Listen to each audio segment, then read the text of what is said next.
Here's a York Affinity 8T series condenser in Pennsylvania, and it is a little faded.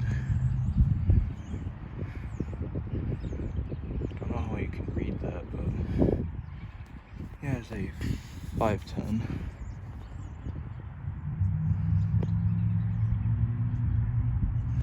And it is from 2000.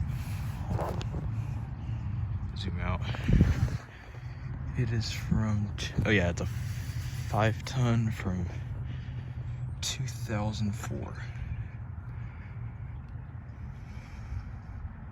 It's a straight cool unit. It's actually not kind of old for an Affinity.